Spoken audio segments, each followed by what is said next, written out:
Capítulo 1. Los términos del pacto. ¿Qué demonios es esto? Pregunté, sosteniendo el sobre entre mis dedos como si quemara. El despacho olía a madera encerada, como si el polvo del siglo pasado se negara a irse. Mi padre, con su espalda recta y su cara de mármol, no respondió de inmediato. Apenas alzó la mirada del cristal de whisky medio lleno. Es la solución, dijo finalmente, como quien dicta una sentencia. Leí la carta otra vez. No era una broma. Un contrato matrimonial. Firmado. Sellado. Con fecha. Yo, Samuel Ortega, me comprometo a contraer nupcias con Catalina del Valle, heredera de la Corporación del Valle Industrial, conforme a los términos acordados entre ambas familias. Me eché a reír. Esa risa hueca que sale cuando el alma no encuentra otra salida. ¿La hija de los del Valle? ¿La que está? Paralítica, sí. Y brillante, más que tú y yo juntos. Y dueña de la mitad de la ciudad. Asentí lentamente, el corazón latiéndome en las sienes. Y me vendes, como si fuera ganado. Te das demasiada importancia, replicó él, alzando la copa. Es un intercambio. Ellos necesitan un apellido respetable. Nosotros, una salvación financiera. Todos ganan. Todos menos yo. Todos menos ella. Me largué del despacho sin pedir permiso. Atrás quedaban las paredes tapizadas de diplomas ajenos, de fotografías donde ya nadie sonreía. Mis botas resonaban en el mármol como una sentencia. Cuando vi por primera vez la mansión del Valle desde el auto negro que me enviaron, comprendí lo profundo del abismo en el que me estaban lanzando. Todo era vidrio, acero, y árboles perfectamente podados como si la naturaleza también se sometiera a sus reglas. Catalina me esperaba en la terraza. No intentó ponerse de pie, por supuesto que no, pero su mirada me sostuvo con más fuerza que cualquier apretón de manos. Así que tú eres el elegido, dijo, con una sonrisa seca, casi burlona. Vestía de gris, sin joyas, con el cabello recogido de forma severa. Era bella, sí, pero no en el sentido convencional. Había algo en su forma de mirar, de observar sin pestañear, que me hizo sentir desnudo. «¿Y tú la afortunada?», respondí, cruzándome de brazos. No se inmutó. Apuntó con la cabeza hacia una silla frente a ella. «Siéntate. Prefiero que me odies de cerca». Obedecí, sin saber por qué. Tal vez porque era la primera vez en semanas que sentía que alguien estaba más harto que yo. «No quiero tu lástima», dijo.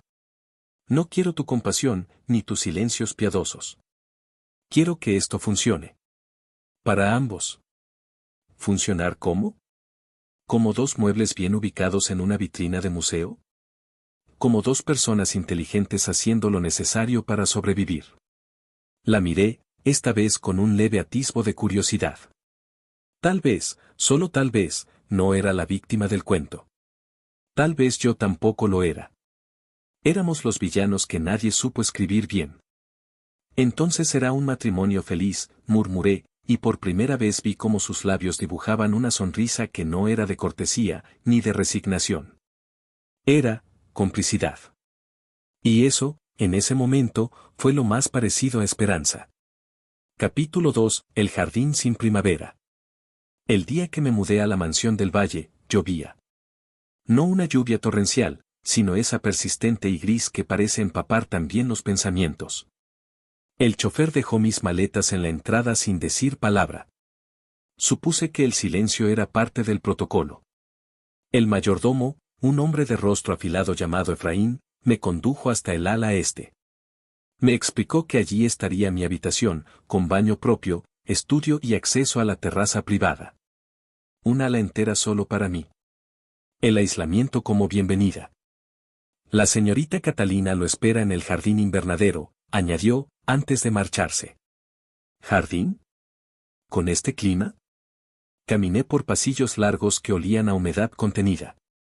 Las paredes estaban cubiertas de arte moderno, piezas frías y geométricas que parecían colocadas para alejar emociones, no invocarlas. Al fondo, una estructura de cristal emergía como una burbuja de otro mundo. Ahí estaba ella. Catalina estaba junto a un macetero, observando unas flores marchitas. Parecían rosas, aunque ya sin color ni fuerza. La silla de ruedas estaba casi perdida entre los helechos y columnas de hierro envejecido. No sabía que las flores podían morir en un invernadero, dije, para anunciarme. Ella no se giró. Tocó uno de los pétalos secos y respondió. No murieron. Están dormidas. Como este lugar, solo necesita tiempo.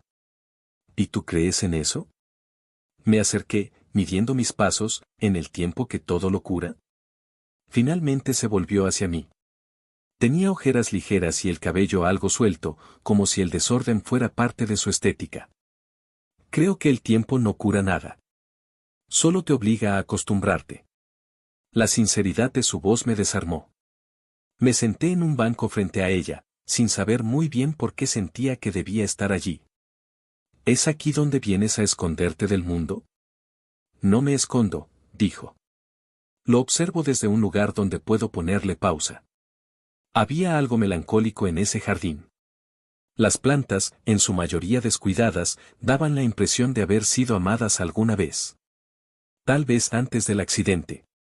O antes de que el acuerdo la convirtiera en moneda de cambio. No estás obligada a fingir que esto tiene sentido, dije, señalando el espacio entre nosotros. No estoy fingiendo. Estoy adaptándome. ¿Tú no? Yo estoy sobreviviendo.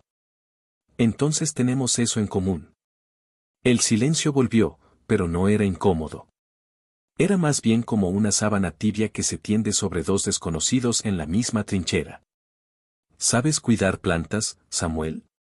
Negué con la cabeza. Yo sé arruinar relaciones, mantener conversaciones a medias y elegir vino barato.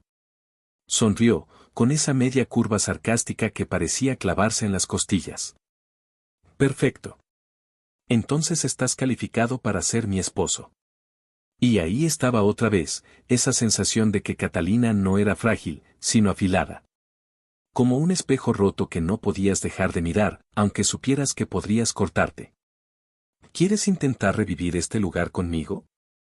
Preguntó, señalando las macetas. ¿Hablas del invernadero, o de algo más? Catalina no respondió. Solo tomó una pala pequeña de jardinería, la puso en mis manos, y dijo. Empieza por remover la tierra. El resto lo veremos después. Así comenzó nuestra primera conversación real. No con un beso, ni con palabras dulces. Sino con tierra bajo las uñas y un jardín dormido que, poco a poco, comenzaba a despertar. Capítulo 3. Distancia medida en gestos. El tercer día convivimos como fantasmas que se saben observados, pero evitan mirarse. Catalina pasaba las mañanas en la biblioteca acristalada, con un libro abierto y la mirada perdida más allá de las palabras. Yo, atrapado en esa mansión que parecía demasiado grande para dos personas rotas, merodeaba sin rumbo fijo. Después del invernadero, algo había cambiado. No era amistad. Tampoco indiferencia. Era una pausa en la tensión, como si ambos esperáramos que el otro rompiera el equilibrio. Esa tarde, mientras hojeaba unos papeles en el comedor, escuché el sonido de sus ruedas acercándose. No alzó la voz ni hizo ruido de más, simplemente dejó una caja sobre la mesa y dijo. Son planos del jardín.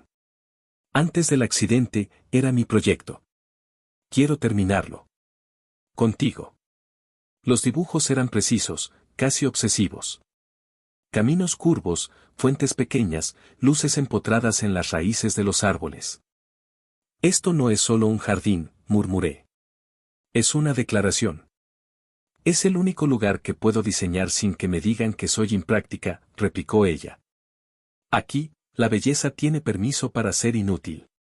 La miré de reojo. Su tono era seco, como siempre, pero detrás había una sombra de algo más. Dolor. Deseo de demostrar que aún podía crear. ¿Qué necesitas de mí? Catalina me miró como si no esperara la pregunta. Tus manos. Y que no te rindas a la mitad. Asentí. No fue una promesa, pero sí un inicio. A partir de entonces, comenzamos a trazar caminos con tiza sobre la tierra húmeda. Yo cavaba, ella corregía. Yo sugería, ella evaluaba. Al principio eran solo órdenes e instrucciones, pero con el tiempo aparecieron los gestos. Un día, mientras emparejaba una sección del suelo, ella dejó caer un cuaderno al suelo. Me agaché para recogerlo. Sus dedos rozaron los míos. Fue apenas un segundo. Pero lo sentí. Tus manos están frías, dijo, sin mover la suya. Y las tuyas parecen sostener cuchillas. Ella sonrió. Fue breve. Precisa. Casi un regalo. No hablábamos de nosotros. No preguntábamos por el pasado. Pero yo empecé a notar cosas, que Catalina tenía pesadillas y despertaba temblando, que su dolor no era solo físico. Que evitaba ciertos pasillos de la casa, como si escondieran recuerdos que no quería enfrentar.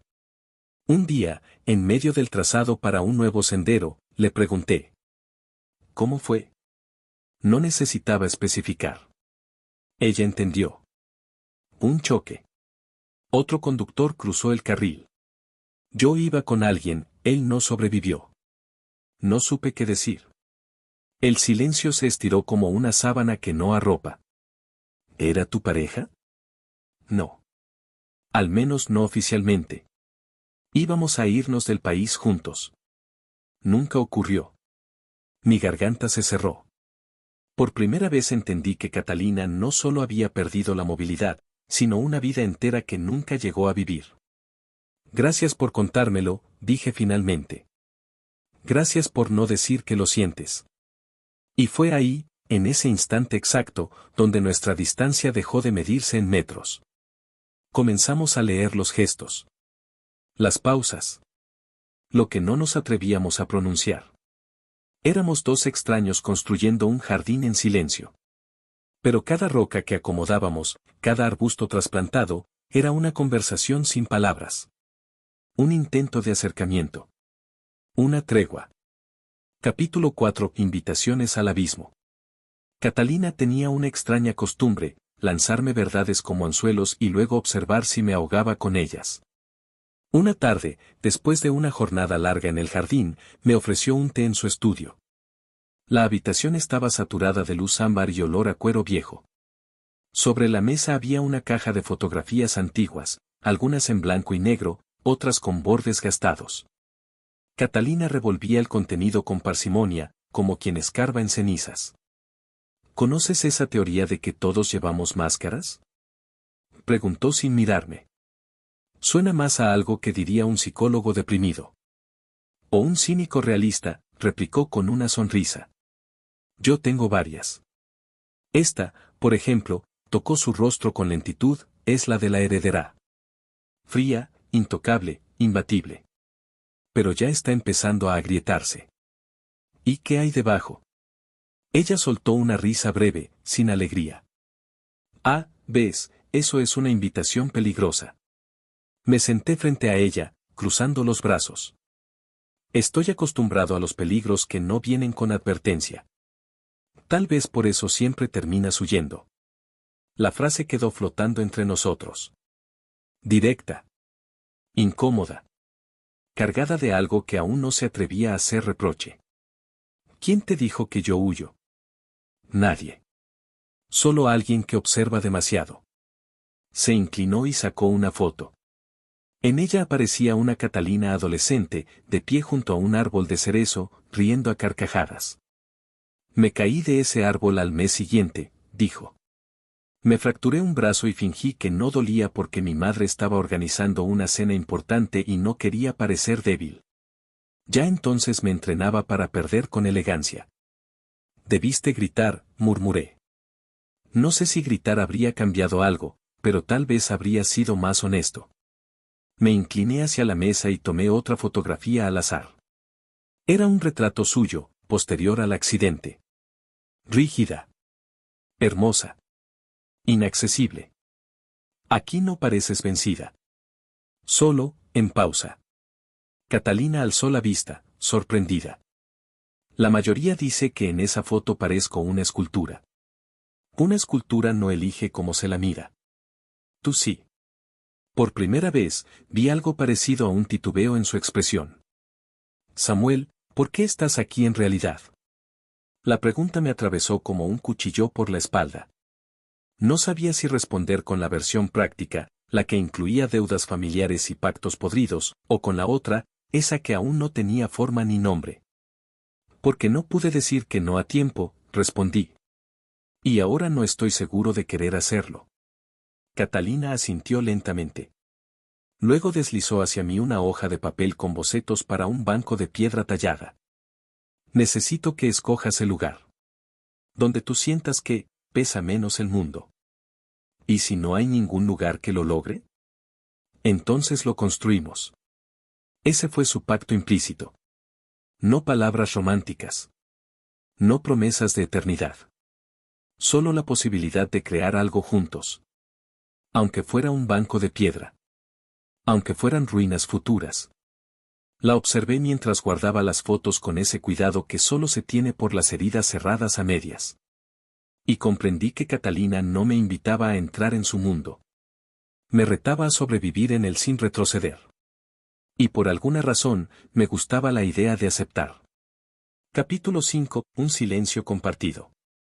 Aquel sábado amaneció cubierto por una niebla suave. Desde la terraza, la mansión parecía suspendida entre el mundo real y uno que solo existía para quienes no sabían si quedarse o escapar. Llevábamos 3 semanas compartiendo la misma casa. Mismos horarios, mismo jardín, mismas conversaciones a medias. Pero ese día no hubo palabras. Ni saludos. Ni instrucciones. Catalina estaba sentada bajo una pérgola cubierta de glicinas. Sostenía un cuaderno de dibujo. El lápiz se movía con firmeza, como si trazara los bordes de un pensamiento que todavía no se atrevía a escribir en voz alta. Me acerqué en silencio y me senté junto a ella.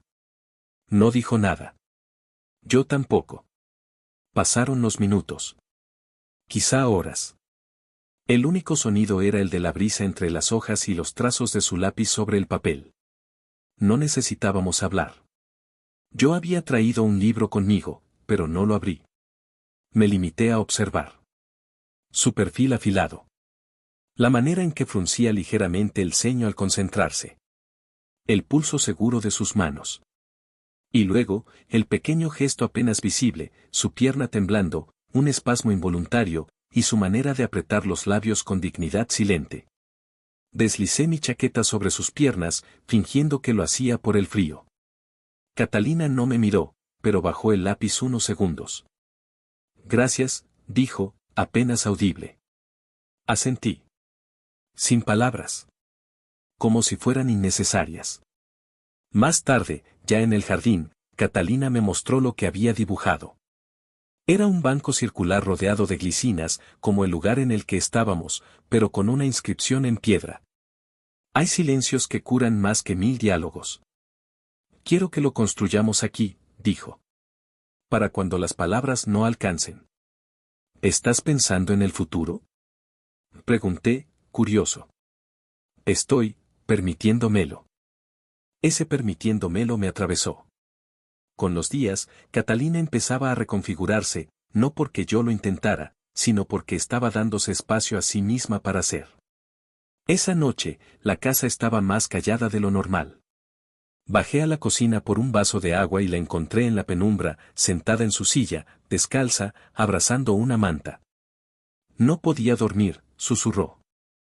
Yo tampoco. Me senté frente a ella, en el suelo. El mármol estaba frío pero no importaba. ¿Alguna vez te ha dolido quedarte callado? Preguntó. Sí. Pero más me ha dolido hablar demasiado tarde. Ella cerró los ojos. Su respiración era pausada, casi sincronizada con la mía. Mi mayor miedo no es estar sola, dijo. Es seguir rodeada de personas que no me ven. Yo te veo, Catalina. Sus ojos se abrieron. Oscuros. Firmes. Buscando si lo que dije era una cortesía o una confesión. Y lo entendió. No me tomó la mano. No me abrazó. Solo se inclinó hacia mí y apoyó su frente contra la mía. Por un instante largo y frágil. No dijimos más. Y en ese silencio compartido, algo se construyó. No un amor romántico aún. No una promesa. Solo, la base. Como cimientos invisibles. Capítulo 6. Cuando el orgullo cede. La rutina se había instalado con una delicadeza casi imperceptible. Desayunos donde ella leía mientras yo fingía interesarme en el periódico. Caminatas cortas por el jardín donde evitábamos hablar de sentimientos, como si temiésemos nombrar lo que aún no sabíamos manejar. Pero un jueves, ese equilibrio fingido se quebró. Todo comenzó con un simple error. Catalina quiso abrir una caja pesada de herramientas que alguien había dejado fuera de su alcance. No me pidió ayuda. No gritó. Solo estiró los brazos con torpeza, hasta que el contenido cayó al suelo en un estruendo metálico. Corrí desde el otro extremo del pasillo al escuchar el ruido. La encontré con la mandíbula apretada, los ojos brillantes de furia, o de algo más profundo. «¿No te atrevas a decir estás bien?», dijo antes de que pudiera abrir la boca. Me detuve en seco. «No iba a hacerlo», respondí. Se quedó mirando las herramientas esparcidas, los destornilladores y clavos mezclados con polvo. «Odio sentirme inútil», murmuró. «Odio que mi cuerpo decida por mí». Quise acercarme, recoger las cosas, ofrecer ayuda. Pero su mirada me detuvo. «Catalina. ¿Alguna vez te has sentido atrapado dentro de ti mismo, Samuel?», susurró, como si la pregunta le arrancara algo más que orgullo. «Cada maldita vez que me miré al espejo después de aceptar este compromiso». Ella bajó la vista. «A veces siento que si me permito quebrarme, nadie sabrá qué hacer conmigo». Me arrodillé frente a ella. Con lentitud, recogí una de las herramientas. Luego otra. No dije nada. No la consolé. Solo estuve ahí. «¿Por qué no me gritas? ¿Por qué no me dices que deje de dramatizar?», preguntó, la voz más rota que antes. «Porque no estás dramatizando. Estás peleando contigo misma, y eso no se gana con gritos ajenos». Sus ojos se nublaron. Y por un segundo eterno pensé que lloraría. Pero no lo hizo. Solo apoyó una mano en mi hombro. «No quiero que me veas como una carga. Y yo no quiero que me veas como un sacrificio». Esa noche, mientras cenábamos en la cocina, porque ambos habíamos decidido que el comedor era demasiado formal para un mal día, algo cambió. Catalina habló de su infancia. De cómo odiaba el ballet pero lo practicó 10 años solo porque su madre creía que eso templaba el carácter. «Lo único que templó fue mi orgullo», dijo, empujando una aceituna por el plato. Aprendí a sonreír mientras sangraba por dentro. «Deberías escribir un libro». ¿Sobre qué? ¿Cómo ocultar cicatrices con elegancia? ¿O sobre cómo mantener la dignidad con una silla de ruedas y una copa de vino tinto? Ella rió. De verdad. Con la cabeza echada hacia atrás y la risa escapando sin control. «Dios, Samuel, a veces olvido que no tengo que fingir contigo. Eso es lo único que no quiero, que finjas». Hubo un silencio entonces, pero era distinto. Cómodo. Cálido. «¿Te quedarás?», preguntó ella, de repente. «¿Esta noche?». «No. Aquí. En esto. Conmigo». No hubo drama ni flores ni declaraciones edulcoradas. Solo una mirada larga. Sincera. Y un sí apenas audible, pero tan real como los cimientos del jardín que seguíamos construyendo juntos. Capítulo 7. La carta nunca enviada. Encontré la carta por accidente.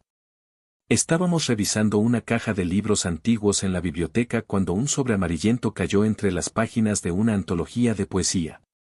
Catalina no lo notó de inmediato. Yo sí. La caligrafía en la parte posterior decía su nombre con tinta azul ya desvanecida. «¿Esto es tuyo?», pregunté, sosteniéndolo entre los dedos. Ella lo vio, se quedó en silencio un segundo demasiado largo y luego estiró la mano con calma. «Déjalo ahí». Pero no era una orden. Era una súplica en voz baja. ¿Quieres que me vaya? No. Pero no preguntes por esa carta. No pregunté. Me senté a su lado en silencio, con el sobre aún sobre la mesa. Durante horas, ninguno de los dos lo miró, aunque estaba ahí, como una cuarta presencia entre nosotros. Fue hasta la noche, ya con la casa envuelta en penumbras, que Catalina habló. Su voz era tan baja que por un momento pensé que estaba hablando sola. Era para él. El que murió conmigo en el accidente. Su espalda estaba de espaldas a mí, mirando por la ventana. ¿Se la diste alguna vez? No. La escribí el día anterior. Nunca se la mostré. Me acerqué, sin interrumpir. Ella seguía con la mirada clavada en la oscuridad exterior. ¿Qué decía? Pregunté, con cuidado. Que tenía miedo. Que no estaba segura de querer irme con él. Que una parte de mí sentía que su amor era una prisión disfrazada de libertad. Hubo un silencio. Catalina tragó saliva y sus dedos se crisparon en los reposabrazos. Me sentía culpable por no amarlo como él me amaba a mí. Pero también, por no haberlo detenido aquella noche. ¿Crees que habría cambiado algo? No lo sé. Pero a veces, el peso de lo no dicho duele más que cualquier herida física. Me senté frente a ella, tomé la carta aún cerrada y la dejé sobre su regazo. No necesitas cargar con esto sola. No quiero que pienses que aún lo amo. No pienso eso. Pero sé que lo que se calla, también se queda. Ella me miró por fin. Había un brillo nuevo en sus ojos. No lágrimas, sino algo más profundo. La aceptación del dolor. Samuel, ¿alguna vez has tenido algo que quisieras decir pero que temes que destruya lo que construiste? Asentí. Sí. Estoy empezando a enamorarme de ti. Y me aterra que tú solo estés aprendiendo a perdonarte. Su rostro no cambió de inmediato. Pero su respiración tembló. Y esa fue su respuesta. Catalina abrió la carta. No me pidió irme. No fingió vergüenza. Solo la leyó en voz baja para sí misma. Cuando terminó, la dobló con cuidado y la arrojó al fuego que crepitaba en la chimenea. Ya no me hace falta. Me senté junto a ella. No la toqué. No la abracé. Solo me quedé cerca, como quien guarda un luto ajeno y lo honra con presencia.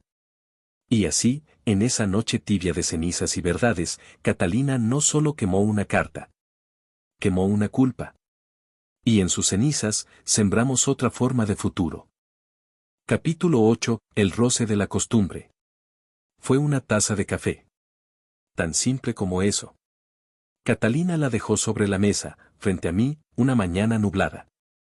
No dijo nada. Yo apenas estaba saliendo de la ducha, con el cabello aún húmedo y una camisa mal abotonada. Pero allí estaba, el café justo como me gustaba, sin que yo lo hubiera pedido. Gracias, dije, algo desconcertado. Ella solo asintió y volvió a revisar unos planos en su tablet. Ese gesto, pequeño, cotidiano, casi imperceptible, fue el inicio de algo mucho más grande, la costumbre. Los días comenzaron a adoptar un ritmo íntimo. No de amantes, aún, sino de aliados que comparten trincheras. Catalina dejaba notas breves en la cocina, tipo no olvides regar los jazmines, o evita el ala norte, Efraín está reparando una fuga. Yo respondía con garabatos absurdos en servilletas, dibujos torpes de gatos en sillas de ruedas o diagramas de cómo sobrevivir una cena con la tía Gertrudis. Ella reía. No mucho, pero genuinamente. Y ese sonido se convirtió en uno de mis favoritos. Una noche, estábamos viendo una película que claramente ninguno disfrutaba. Catalina terminó comentando la iluminación de las escenas con tal nivel de detalle que tuve que interrumpirla. Tú no sabes desconectarte, ¿verdad? ¿Y tú no sabes seguir un plano de cámara sin bostezar? No cuando la protagonista tiene menos expresividad que una maceta. Tal vez la maceta está contenida emocionalmente. Ambos reímos. De esa risa suave que solo existe cuando el silencio previo es confiable. La costumbre también trajo roces. No todo era luz dorada sobre las glicinas. Catalina tenía una necesidad compulsiva de orden. Las cosas tenían que estar donde ella pudiera alcanzarlas sin pedir ayuda. Una vez moví los frascos del estante bajo porque pensé que era más práctico para cocinar. Ella entró a la cocina, los vio y murmuró. No soy tu proyecto de accesibilidad, Samuel. Solo pensé que... Exacto. Pensaste tú. Sin consultarme. Me disculpé. Ella no aceptó de inmediato, pero esa noche me dejó una galleta de jengibre sobre la almohada. Supuse que era su manera de decir he aceptado tu torpeza como parte del paquete. Uno de los momentos más extraños ocurrió en la madrugada. Tuve un mal sueño, la mansión se incendiaba, y Catalina no podía salir. Me desperté con el corazón en un puño. Bajé al estudio. La encontré dormida en el sofá, con un libro sobre el regazo. Me acerqué, en silencio, cubriéndola con una manta. Justo cuando me giraba para irme, dijo sin abrir los ojos. Te vi en mi sueño. Ah, ¿sí? Me llevabas en brazos. Yo protestaba porque no quería parecer frágil. Pero tú no decías nada. Solo me sacabas del fuego. ¿Y eso fue malo? No lo sé, respondió. Pero me desperté justo cuando estaba a punto de besarte. Mi pecho se tensó. Ella abrió los ojos lentamente y me sostuvo la mirada. Catalina. No. No digas nada. Solo, dame tiempo. Asentí. Otra vez. Como tantas otras veces. Y esa noche entendí que las costumbres no se construyen con grandes declaraciones, sino con pequeños silencios compartidos. Con café sin preguntar. Con galletas de jengibre y roces involuntarios. Con una forma de cariño que todavía no se llama amor, pero tampoco es menos que eso. Capítulo 9. Pétalo sobre metal. El jardín empezó a cobrar vida. Los trazos que Catalina había dibujado durante semanas finalmente tomaban forma. Los senderos de piedra estaban colocados. La fuente circular, con una escultura metálica de ramas entrelazadas, ya dejaba correr agua con un murmullo constante. Y las glicinas comenzaban a escalar la pérgola recién construida, como si supieran que estaban allí para quedarse. Una mañana, mientras revisábamos la instalación de luces bajo los arbustos, Catalina me sorprendió con una frase sencilla. Quiero plantar rosas. ¿Rosas? ¿No son demasiado clásicas? Justamente por eso. Quiero algo que no tenga que justificar con conceptos de diseño. La acompañé al vivero esa tarde. Era la primera vez que la veía fuera del entorno controlado de la mansión. Estaba nerviosa, pero lo disimulaba con esa ironía precisa que se le daba tan bien. La gente no sabe cómo mirar a alguien en silla de ruedas, murmuró mientras recorríamos los pasillos entre macetas. A veces me miran con lástima. O, peor, con admiración innecesaria. Yo solo te miro con hambre. ¿Vamos por un café después? Catalina sonrió y negó con la cabeza. Siempre sabes cómo disimular mis inseguridades con frases absurdas. Es una habilidad entrenada. Sirve también con suegras, entrevistas de trabajo y perros hostiles. Elegimos rosas blancas. No por lo simbólico, según ella, sino porque reflejaban mejor la luz en el atardecer. Pero cuando las plantamos al pie del banco circular, entendí que no era solo una decisión estética. Era un gesto. Un símbolo de algo que aún no decíamos, pero que iba tomando raíz entre nosotros. Esa noche, Catalina salió a recorrer el jardín iluminado por primera vez. Me pidió que no la acompañara de inmediato. La observé desde la terraza, avanzando sola entre los nuevos caminos, como si reconociera cada piedra. Sus dedos rozaban las hojas, como saludando a viejos amigos. Cuando llegó al banco, se detuvo. La seguí en silencio y me senté a su lado. ¿Y bien? Pregunté. ¿Cumple con tus expectativas arquitectónicas? Más que eso, respondió. Cumple con algo que pensé que ya no necesitaba, el deseo de pertenecer en un lugar. El reflejo de las luces bailaba en sus ojos. La noche estaba cálida. Tranquila. Este jardín ya no es solo tuyo, murmuré. Ella asintió. Lo sé. Pero no me asusta compartirlo. No contigo. Por primera vez, tomó mi mano. No con timidez, sino con esa firmeza tranquila que venía de la decisión. Su pulgar acarició el dorso de mi mano con un ritmo paciente. Samuel, ¿has pensado en lo que somos? He pensado en lo que podríamos ser. Y también en lo que ya somos, aunque no sepamos cómo nombrarlo. Quiero que esto funcione. No como acuerdo. No como rutina. Sino como algo real.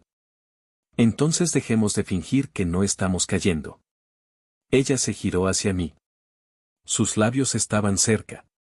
Tan cerca que podía contar las pecas escondidas bajo su pómulo izquierdo. Pero no nos besamos. No aún. Nos quedamos así, con la frente apoyada, respirando el mismo aire. Rodeados de pétalos blancos recién abiertos. Y de metal frío transformado en algo hermoso.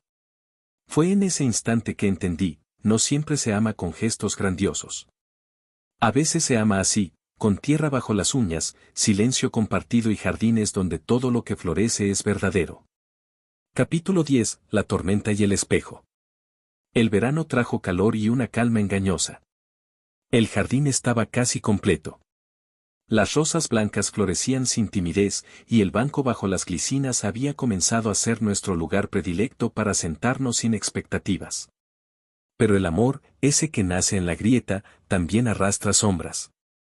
Fue una noche húmeda, cuando el cielo amenazaba tormenta pero aún no se decidía.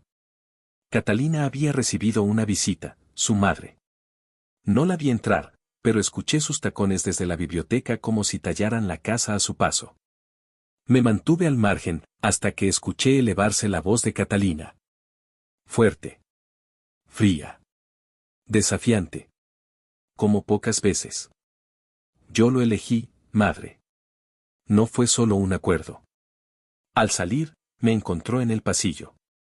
Su expresión era pétrea, pero los ojos revelaban el temblor de una batalla recién librada. ¿Todo bien? Pregunté. No. Pero no es contigo. ¿Te dijo algo? Lo de siempre, que no soy suficiente. Ni como mujer. Ni como heredera. Ni como esposa. Hubo un silencio tenso. ¿Y tú qué piensas? Me atreví a preguntar. Catalina me miró como si esa pregunta la empujara al borde de algo que no quería nombrar. Pienso que tal vez tenga razón. A veces siento que te detengo. Que sin esta casa, sin mí, podrías vivir mejor. Más libre. Me reí. No por burla, sino por incredulidad. ¿De verdad crees que esto es una jaula? Catalina, tú eres lo más parecido a un lugar que he tenido en años. ¿Y si algún día te cansas de intentar entenderme? Entonces grítame. Échame. Pero no construyas argumentos por mí. Su pecho subía y bajaba con fuerza. La tormenta afuera comenzaba a manifestarse, truenos lejanos, ráfagas de viento. Tengo miedo, confesó. No de ti. De lo que tú puedas ver cuando me mires sin tus filtros.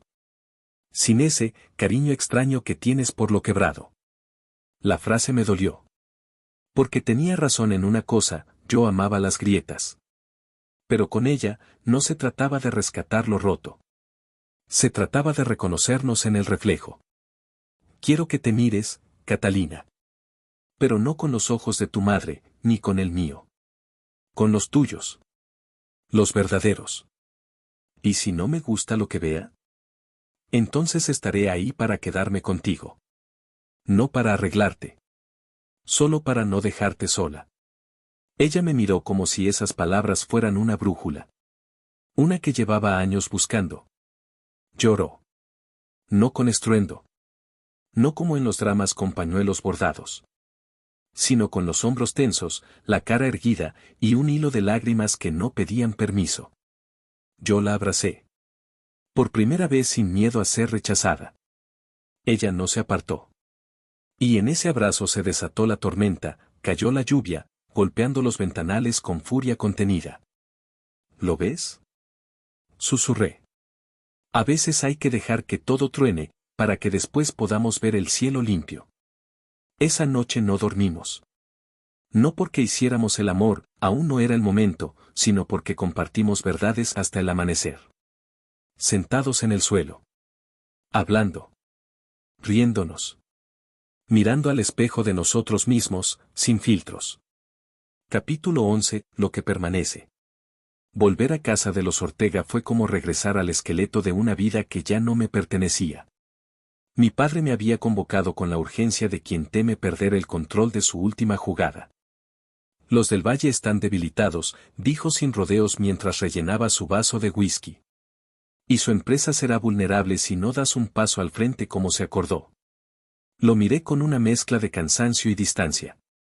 ¿A qué te refieres? Necesito tu firma para autorizar una reestructuración en tu nombre. Si Catalina te ama tanto como aparenta, no se opondrá. Sentí un nudo en el estómago. No era solo el intento burdo de manipularme, era la certeza de que mi apellido aún se usaba como moneda. Y que, de alguna forma, Catalina podía ser el precio. No pienso usarla, dije con la voz firme. Entonces eres más estúpido de lo que pensaba, espetó mi padre. Esta familia depende de ti. No de tu dignidad. Lo dejé hablando solo. Afuera, la ciudad parecía menos mía que nunca. Encendí un cigarro, uno que creía que había dejado hace años, y pensé en Catalina, en su jardín, en sus manos sobre la tierra. Pensé en lo que habíamos construido. En lo que todavía estaba creciendo. Cuando regresé a la mansión del Valle, Catalina me esperaba en la terraza. Me miró apenas crucé el umbral, como si ya supiera lo que había ocurrido. ¿Vas a contarme, o prefieres que lo adivine? Mi padre quiere usar nuestra relación como excusa para entrar a tu empresa. ¿Y tú? Yo solo quiero quedarme contigo. Pero no sé cómo protegerte sin ponerle un muro a mi pasado. Catalina se acercó despacio. Su rostro era sereno, pero su voz traía filo. Samuel, no necesito que me protejas. Necesito que me cuentes las cosas antes de que estallen. Estoy cansada de los hombres que callan para mi bien. No te estoy ocultando nada. Solo estoy buscando cómo enfrentar a un fantasma que lleva mi sangre. Pues mírame bien, dijo, tomando mi mano. Yo no soy una víctima, y tú no eres el reflejo de tu padre. Respiré hondo. De pronto, todo el peso de lo heredado comenzó a perder fuerza. Te amo, dije entonces, sin adornos ni espectáculos. No desde la obligación, ni desde la costumbre. Te amo por lo que somos cuando el mundo no nos mira. Catalina parpadeó lentamente, como si quisiera grabar cada palabra. Yo también, Samuel. Aunque todavía me esté aprendiendo a amar a mí misma. Estoy eligiéndote. Día tras día. Esa noche, quemé los papeles que mi padre me había entregado. Cada hoja alimentó las brasas del horno antiguo. Catalina me observó en silencio, sentada cerca, como quien atestigua una ceremonia privada. ¿Seguro de esto? Preguntó. Hay cosas que se heredan. Y otras que se eligen. Yo te elijo a ti. Con el fuego consumiendo aquel pasado, entendimos que el amor no vive en lo perfecto, sino en las decisiones que se toman cuando nadie está mirando. Lo que permanece no es el apellido. No el jardín. Ni siquiera el pacto. Lo que permanece es la voluntad de quedarse. Capítulo 12, donde se inclina la luz. La invitación llegó una mañana, delicadamente colocada sobre la bandeja del desayuno. Era de la Fundación Luz Extendida. Catalina había sido nominada para recibir un reconocimiento por su trabajo en diseño accesible. Un evento formal. Público. Televisado. ¿Lo sabías? Pregunté, observando la tarjeta. Me lo insinuaron hace unas semanas, pero no pensé que lo confirmarían. ¿Vas a ir? ¿Y enfrentar a todos los que todavía me ven como la promesa arruinada de la arquitectura? Te verán como la mujer que convirtió dolor en forma, respondí. Y yo estaré allí. Los días previos fueron tensos. Catalina ensayaba cada palabra que diría, luego la rompía, luego callaba. Yo la ayudaba como podía, ajustando detalles técnicos, dándole espacio. No insistí. Solo estuve. La noche del evento, el cielo era un lienzo oscuro con pinceladas de estrellas. Catalina llevaba un vestido marfil, sencillo y elegante, con líneas limpias y sin adornos innecesarios. Su cabello suelto, apenas ondulado. Natural. Serena. Bella. ¿Estás lista? Pregunté cuando el coche llegó. No. Pero voy igual. El teatro estaba lleno. Luces, cámaras, murmullos y flashes. Cuando anunciaron su nombre, me quedé en las sombras del lateral mientras ella subía a la tarima con su movimiento medido, firme, sin vergüenza. El auditorio se puso de pie. No por lástima. No por cortesía. Por respeto. Catalina tomó el micrófono y respiró hondo. Durante años, pensé que lo que me definía era lo que ya no podía hacer. Después creí que podía reinventarme desde el control, el perfeccionismo, la invulnerabilidad. Hoy, acepto este reconocimiento no por haber superado nada, sino por haberme permitido ser vista. Tal como soy. Fragmentada. Íntegra. A la vez. Pausa. Y quiero agradecer a la persona que creyó en cada uno de mis posibles, incluso antes de que yo pudiera nombrarlos. Me buscó con la mirada entre el público. Y allí, donde la luz se inclinaba sobre el escenario, supe que la elegía era también una promesa. Después del evento, cuando la agitación se diluyó y los aplausos se convirtieron en ecos lejanos, caminamos juntos bajo las luces tenues de la calle adoquinada que rodeaba el teatro. ¿Sabes qué sentí cuando hablabas? Pregunté. ¿Terror escénico? No. Que estaba enamorado de una mujer más valiente de lo que el mundo merece. Catalina me tomó del brazo.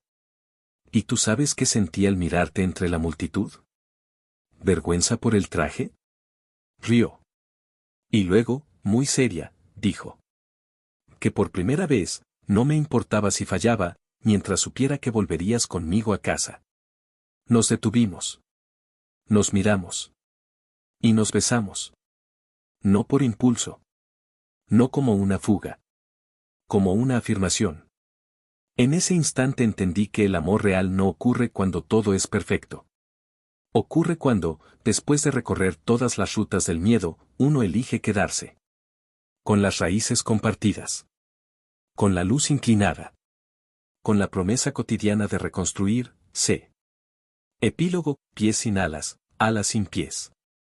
Un año después, la casa tenía otro ritmo. El jardín florecía sin timidez. Las glicinas cubrían la pérgola con una exuberancia que desbordaba control. Las rosas blancas ya no eran las únicas, ahora había narcisos, azaleas, incluso girasoles.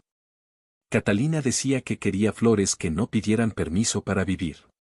La Fundación Luz Extendida inauguró una nueva sede, un centro de diseño accesible dirigido por Catalina, con equipos multidisciplinarios y jóvenes becados. No usaba su nombre para liderar, dejaba que su trabajo hablara.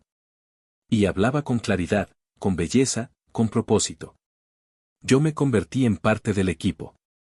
No como arquitecto, nunca lo fui, sino como esa figura incómoda pero necesaria que conectaba a las personas, resolvía crisis, abría puertas y cerraba negociaciones.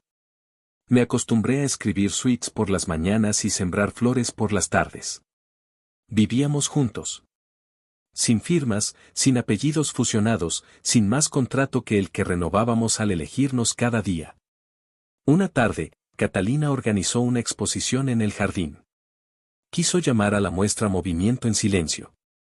Cada pieza tenía algo de metáfora, rampas que se transformaban en esculturas, sillas que eran también espacios de lectura, senderos sensoriales que hablaban con texturas.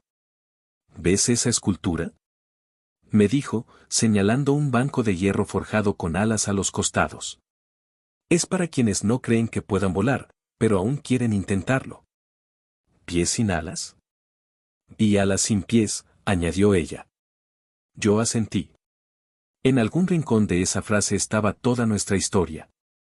Cuando cayeron las últimas luces del atardecer y los invitados se habían ido, Caminamos entre las sombras doradas del jardín que habíamos construido desde la nada. ¿Aún te preguntas por qué aceptaste aquel compromiso? Preguntó Catalina. Ya no. Sé que no fue el acuerdo lo que me cambió. ¿Entonces qué fue? La forma en que me miraste, cuando todavía no sabía si debía quedarme. Ella se detuvo. Me tomó la mano. Nunca he dejado de mirarte así. No fue necesario decir más. Nos sentamos en el banco de alas. Ella apoyó la cabeza en mi hombro. Yo cerré los ojos. Y pensé en todo lo que fuimos, dos personas obligadas a convivir desde el deber, que eligieron amar desde la voluntad. Sin promesas eternas. Sin historias perfectas. Pero con raíces profundas. Y alas, incluso en la quietud. Fin.